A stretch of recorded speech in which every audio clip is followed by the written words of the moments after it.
Perubahan sistem pencernaan. Indera pengecapan dan indera penciuman sangatlah mempengaruhi kenikmatan makan, dan fungsi kedua indera ini mengalami penurunan fungsi pada lansia karena adanya kombinasi perubahan terkait usia dan faktor resiko. Kemampuan untuk membau tergantung pada persepsi aroma oleh indera wisel di mukosa penciuman dan pada saraf pusat pengolahan sistem informasi tersebut. Kemampuan untuk mendeteksi dan mengidentifikasi bau ada pada kondisi terbaik, yakni antara usia 30 dan 40 tahun. Setelah itu, secara bertahap, indera penciuman akan mengalami penurunan.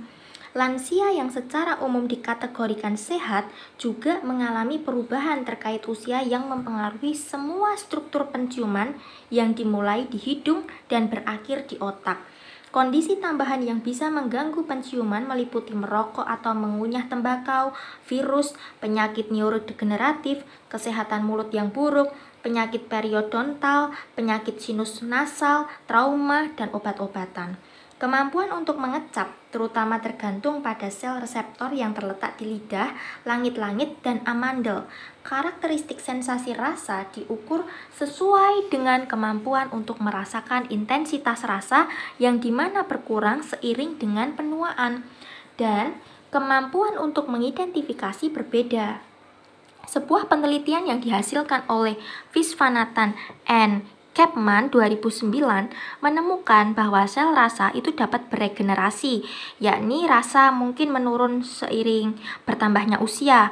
Lansia yang merokok, kekurangan gizi, memakai gigi palsu, mengonsumsi obat-obatan, atau mempunyai kondisi medis tertentu cenderung mengalami kesulitan dalam mendeteksi rasa. Pencernaan dimulai saat makanan masuk ke mulut dan ditindaklanjuti oleh gigi, air liur, dan struktur neuromuskular yang bertanggung jawab untuk pengunyahan. Penuaan pada gigi dan struktur dukungan lainnya mempengaruhi proses pencernaan dan kenikmatan makan. Dengan bertambahnya usia, enamel gigi itu menjadi lebih keras dan semakin rapuh. Dentin menjadi lebih berserat, serta ruang sarafnya menjadi lebih pendek dan sempit. Akibat penuaan, gigi menjadi kurang sensitif terhadap rangsangan. Perubahan ini juga menyebabkan penurunan kemampuan mengunyah secara bertahap.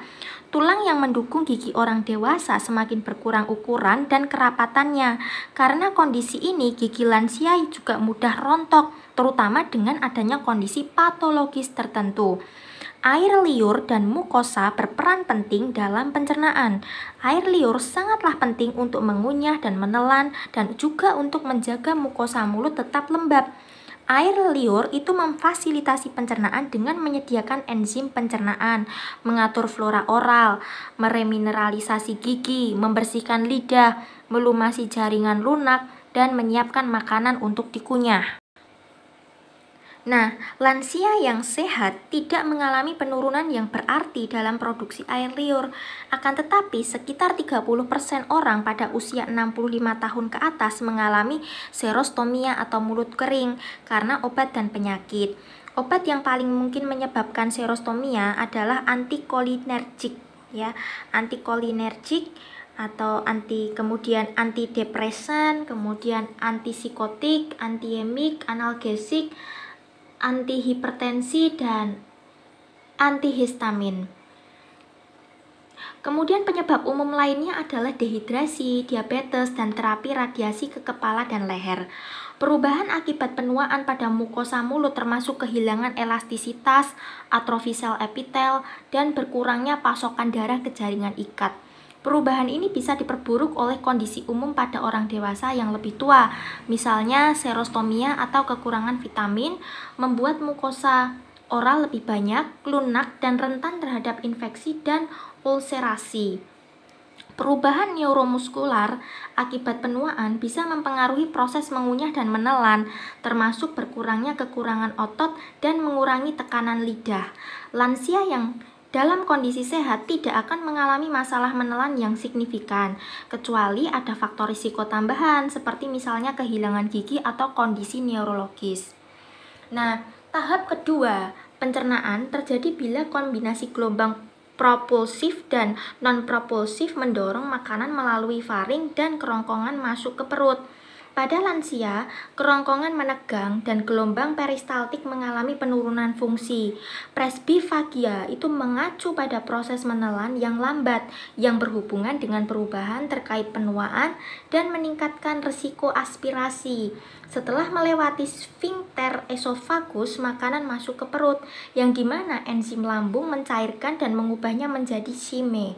Sebuah penelitian itu menunjukkan bahwa asam lambung dan sekresi pepsinogen meningkat seiring dengan penuaan pada orang sehat. Setelah chyme masuk ke dalam usus kecil, enzim pencernaan dari usus halus, hati, dan pankreas mengubah zat makanan menjadi nutrisi. Sebuah proses segmentasi memindahkan chyme ke belakang dan ke depan memfasilitasi pencernaan makanan dan penyerapan nutrisi melalui villi di dinding usus halus. Perubahan terkait penuaan itu terjadi di usus halus, termasuk yang pertama yakni atrofi serat otot dan permukaan mukosal. Yang kedua, pengurangan jumlah folikel limfatik. Yang ketiga, pengurangan bertahap berat usus kecil. Yang keempat, semakin pendek dan lebarnya villi yang berangsur-angsur terbentuk paralel punggung bukit daripada proyeksi seperti jari. Nah, perubahan struktural tersebut itu tidak secara signifikan mempengaruhi motilitas, permeabilitas, atau waktu transit di saluran pencernaan. Akan tetapi, hal tersebut bisa mempengaruhi kekebalan tubuh, fungsi, dan penyerapan beberapa nutrisi seperti folat, kalsium, dan vitamin B12 serta vitamin D. Setelah nutrisi diserap di usus halus, chyme masuk ke usus besar, yang dimana air dan elektrolit diserap dan sisa makanan dikeluarkan.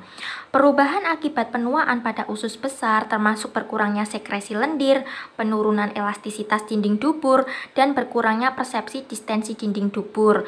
Meskipun perubahan terkait penuaan ini mempunyai sedikit atau tidak ada dampak pada motilitas dari kotoran melalui usus, hal ini bisa menjadi penyebab lansia mengalami sembelit.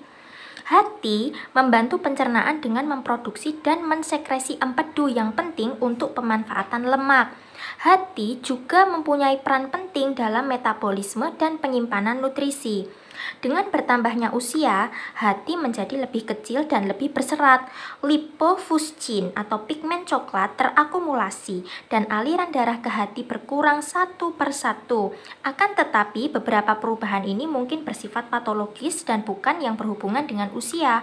Meski ada yang berhubungan dengan usia atau kondisi patologis, hati mempunyai regenerasi yang sangat besar dan kapasitas cadangan yang memungkinkan untuk mengimbangi hal tersebut tanpa berpengaruh signifikan terhadap fungsi pencernaan.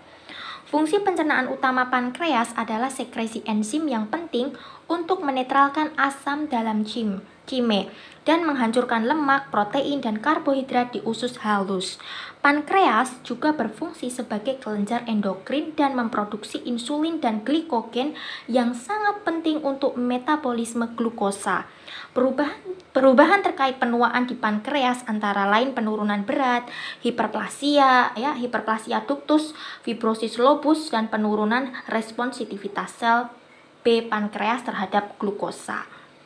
Perubahan ini tidak secara langsung mempengaruhi fungsi pencernaan, namun efek metabolisme glukosa dapat meningkatkan kerentanan lansia untuk menderita diabetes tipe 2. Nah, perubahan terkait penuaan yang mempengaruhi kandung empedu dan saluran empedu meliputi sintesis asam empedu yang berkurang, pelebaran saluran empedu yang umum, dan peningkatan sekresi kolesistokinin atau hormon peptida yang menyebabkan kontraksi kandung empedu dan meningkatkan sekresi getah pankreas.